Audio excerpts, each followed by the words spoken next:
Bismillah wa bihamdi. Assalamualaikum warahmatullahi wabarakatuh. Alhamdulillah wassalatu wassalamu ala rasulillah amma ba'du. Bagaimana kabar semuanya? Mudah-mudahan semuanya dalam keadaan sehat walafiat. Tetap jaga kesehatan.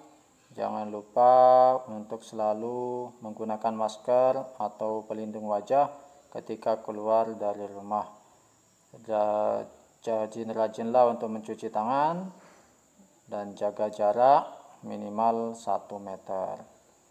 Itu salah satu cara kita untuk memutus mata rantai penyebaran COVID-19.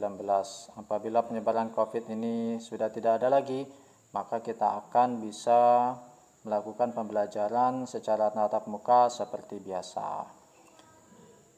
Alhamdulillah, pada hari ini insyaallah kita akan melanjutkan materi pembelajaran kita, yaitu penjelasan tentang hari kiamat. Namun sebelumnya kita sama-sama membaca surah Al-Kafirun dengan mengikuti video berikut ini. Bismillahirrahmanirrahim. Qul ya ayyuhal kafirun la a'budu ma ta'budun wala antum 'abiduna ma a'bud wala ana 'abidum ma 'abadtum wala antum 'abiduna ma a'bud lakum dinukum waliyadin. Dimana udah bisa diikuti, yang masih belum lancar nanti bisa diulang lagi videonya. Dan Bapak Guru berharap agar rajin-rajin mengaji di luar sekolah, baik itu di masjid ataupun musala, atau mungkin juga bisa di rumahnya, di saat di rumahnya ada yang mengajar membaca Al-Quran. Beranjak ke materi kita pada pagi ini, yaitu adalah hari kiamat. Hari kiamat itu wajib kita imani sebagai orang Islam, karena hari kiamat, mengimani hari kiamat termasuk dalam kategori rukun iman.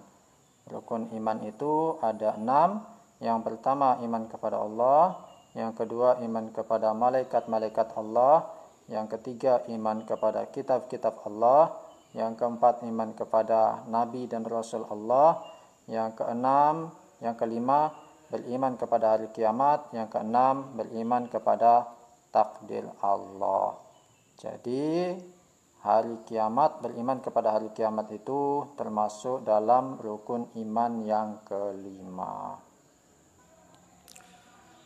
Ketika bumi berhenti berputar, adanya kehidupan di dunia ini yaitu karena terjadinya perputaran bumi. Jadi bumi kita ini berputar mengelilingi matahari. Dia juga berputar sehingga terjadinya siang dan malam. Itu menandakan bumi masih berputar. Maka apa yang terjadi ketika bumi berhenti berputar? Maka yang akan terjadi adalah kematian makhluk hidup yang ada di dunia ini. Nah, di sini yang akan kita bahas dalam pelajaran kita hari ini, yang pertama yaitu adalah makna hari kiamat atau hari akhir, terus macam-macam hari kiamat atau hari akhir, tanda-tanda hari akhir atau hari kiamat, terus apa hikmahnya ketika kita meyakini adanya hari kiamat. Nah, coba perhatikan gambar berikut ini. Ini ada gambar gunung meletus, ada terjadi banjir. Nah, ini ada kebakaran, terus ini ada tanah longsor. Itu terjadi pada dunia kita ini. Kalau dalam penjelasan nanti, bencana alam yang terjadi ini termasuk dalam kategori kiamat kecil. Makna hari akhir. Hari akhir itu artinya yaitu adalah peristiwa hancurnya alam semesta beserta isinya. Kalau Pak Guru biasanya mengatakan hancurnya makhluk hidup. Jadi semua makhluk itu akan binasa ketika terjadinya kiamat. Makhluk itu siapa? Makhluk itu adalah selain Allah. Jadi semuanya itu akan binasa, akan hancur. Yang ada, yang abadi cuman Allah Subhanahu wa ta'ala. Nah, ini terjadi ketika malaikat Israfil meniup sangkakala atau meniup trompet kiamat kalau cara bahasa sederhananya. Nah, kapan terjadi hari kiamat itu? Nah, tidak ada yang tahu. Yang tahu hanya Allah Subhanahu wa ta'ala.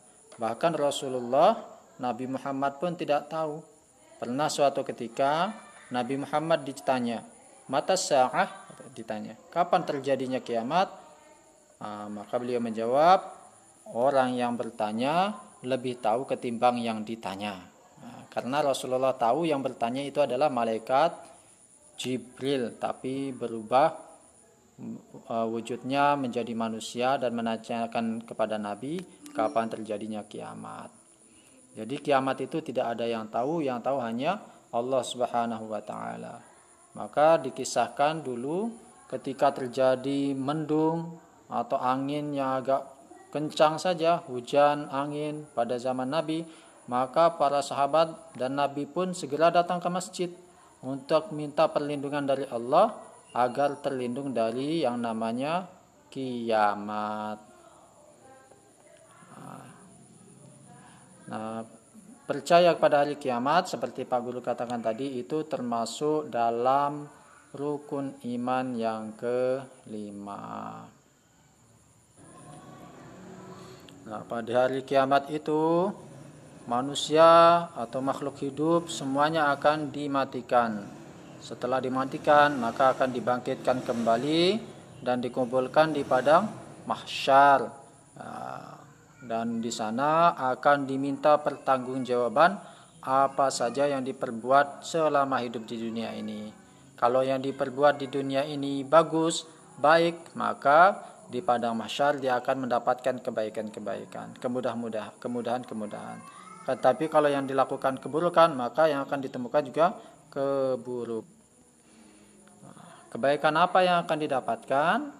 Kalau kebaikan yang didapatkan selain kemudahan yang didapat selama di padang mahsyar, maka pada akhirnya dia akan masuk ke dalam surganya Allah Subhanahu wa ta'ala, akan mendapatkan ridhonya Allah Subhanahu wa ta'ala.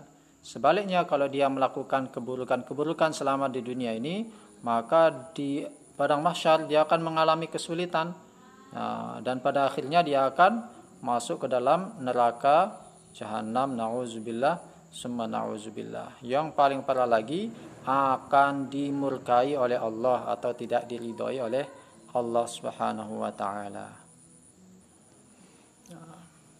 Selanjutnya macam-macam hari akhir. Hari akhir itu ada dua, ada kiamat sugro, ada kiamat kubro.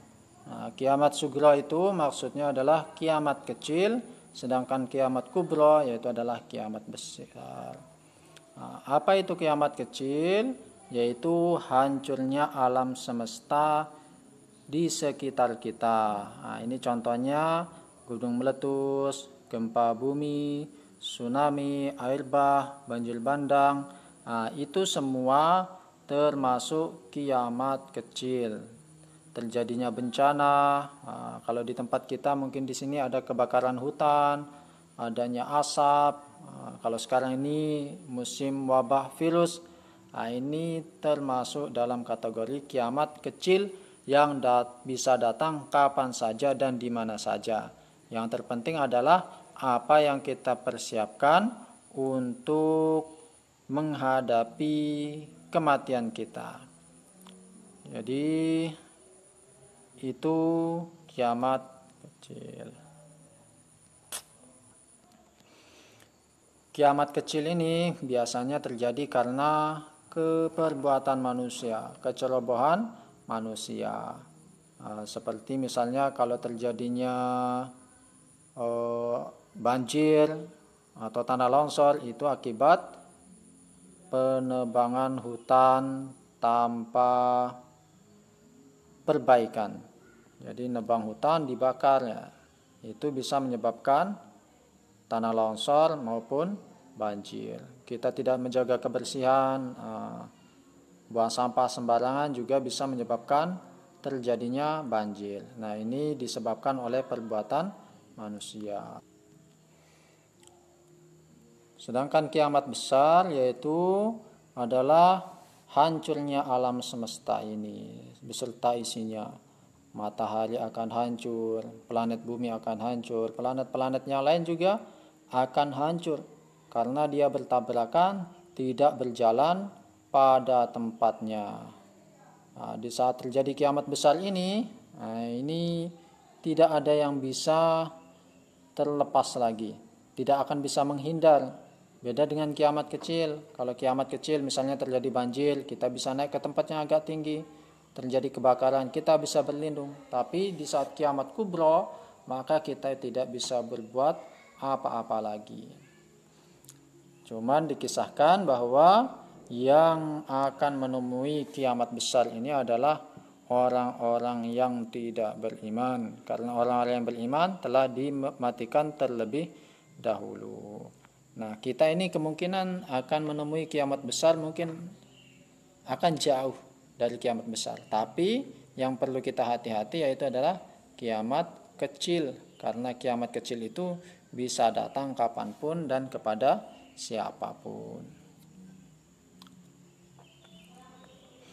Di sini ada penegasan dari Allah Subhanahu wa taala yang menjelaskan tentang terjadinya kiamat besar, yaitu firman Allah dalam surat Al-Zalzalah. Kita baca ya. Bismillahirrahmanirrahim. Idza zulzilatil ardu zilzalaha wa akhrajatil ardu athqalaha. Artinya, apabila bumi diguncangkan dengan guncangan yang dahsyat dan bumi telah mengeluarkan beban-beban berat yang dikandungnya. Nah, itu gambaran kiamat besar di dalam Al-Quran. Diceritakan juga bahwa ketika kiamat besar ini, orang yang mengandung itu akan keguguran. Tidak ada yang lagi peduli dengan anaknya, tidak ada lagi yang peduli dengan istrinya, tidak ada yang peduli lagi dengan cucunya. Jangankan kiamat besar, ketika kiamat kecil saja sering terjadi seperti itu. Yang dipikirkan hanya melindungi dirinya sendiri. Gimana diri saya ini agar selamat. Makanya tidak jarang terjadi ketika kiamat kecil saja terjadi gempa bumi, dia lari sampai lupa kalau anaknya tertinggal, lari sampai lupa kalau keluarganya tertinggal, lari sampai lupa harta bendanya tertinggal, tertimbun oleh reruntuhan. Karena yang dipikirkan adalah keselamatannya sendiri. Itu ketika terjadi gempa bumi. Nah, bagaimana dengan ketika terjadi kiamat besar yang lebih dahsyat lagi? Maka akan lebih melupakan segala lain-lainnya. Yang dipikirkan hanya keselamatannya sendiri. Kekayaan, harta benda yang dicari sampai lupa ibadah, lupa sholat, lupa puasa, itu akan ditinggalkan. Yang dipikirkan hanya keselamatannya saja. Tanda-tanda hari kiamat. Di antara tanda-tanda hari kiamat yang pertama yaitu adalah banyak para ulama muslim yang wafat. Ulama-ulama banyak yang meninggal dunia. Atau sering dikatakan ilmu diangkat. Caranya diangkat yaitu adalah ulama-ulama yang soleh itu banyak telah meninggal dunia. Terus yang kedua, ilmu agama dianggap tidak penting. ilmu agama dianggap tidak penting. Jadi banyak orang yang hanya mementingkan ilmu umum saja. Misalnya contohnya untuk belajar ilmu umum, dia siap mengeleskan anaknya, bayar guru privat sampai 100.000, 200.000 sebulan untuk guru privat. Tapi kalau guru agama bayar 20.000 pun masih berat. Itu contoh ilmu agama tidak dipentingkan lagi. Terus yang ketiga, maksiat semakin terang-terangan dan kejahatan di muka bumi ini makin merajalela. Maksiat dilakukan dengan terang-terangan. Misalnya mencuri secara terang-terangan, merampok secara terang-terangan.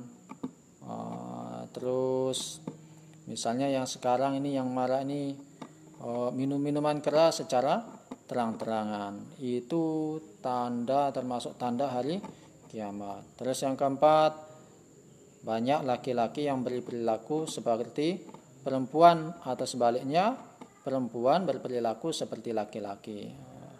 Yang laki-laki pakai anting, bahkan lubang telinganya itu lebih besar dari lubang hidung. Itu termasuk menyerupai perempuan. Atau sebaliknya yang perempuan rambutnya dipotong pendek sehingga seperti laki-laki, pakai celana jin ketat seperti kelihatan laki-laki. Itu termasuk tanda kiamat. Terus yang kelima, banyak peperangan dan kerusuhan di muka bumi ini. Peperangan terjadi di mana-mana.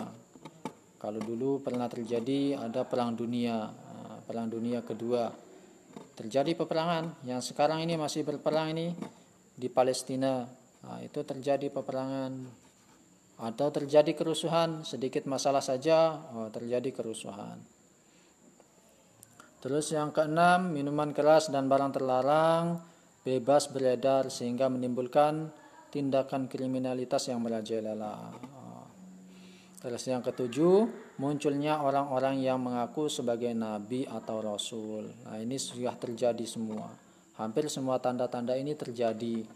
Tinggal kita ini bagaimana mempersiapkan diri untuk tetap menjadi orang-orang yang baik, sehingga ketika Allah Subhanahu wa taala mematikan kita atau ketika kita ditimpa oleh kiamat kecil, paling tidak kita sedang dalam keadaan melakukan kebaikan. Hikmah mempercayai hari akhir. Setelah kita mengetahui makna dan tanda-tanda serta meyakini hari kiamat, maka sekarang kita akan sedikit mengulas tentang hikmah percaya kepada hari akhir. Yang pertama, kita akan bertambah yakin dengan kebesaran dan kekuasaan Allah Subhanahu wa taala. Yang kedua, kita akan semakin bertambah semangat untuk mengerjakan amal kebaikan, untuk menjaga-jaga kita jangan sampai melakukan keburukan di saat kita meninggal dunia. Terus yang ketiga, kita akan menghindari perbuatan yang dilarang oleh Allah Subhanahu wa taala. Yang keempat, kita akan bersikap jujur, disiplin dan bertanggung jawab dalam melakukan kegiatan kita. Yang kelima, selalu waspada dalam menjaga lingkungan sekitar sekolah kita, lingkungan sekitar rumah kita. Terus yang keenam, tidak menunda-nunda dalam melakukan amal kebaikan seperti melakukan sholat 5 waktu, terus ketika mengerjakan tugas-tugas yang berkaitan dengan kita yaitu pembelajaran. Nah, itu sedikit penjelasan tentang hari kiamat. Nah, untuk menambah wawasannya nanti bisa dibuka lagi bukunya atau buku LKS-nya yang telah diambil dari sekolah untuk menambah wawasannya. Demikian dari Pak Guru, mohon maaf atas segala kekurangan. Bapak Guru akhiri, wallahul muwaffiq wal hadi ila sabilir rasyad. Assalamualaikum warahmatullahi wabarakatuh. Semua pergi menghadap ilahi, dunia yang dicari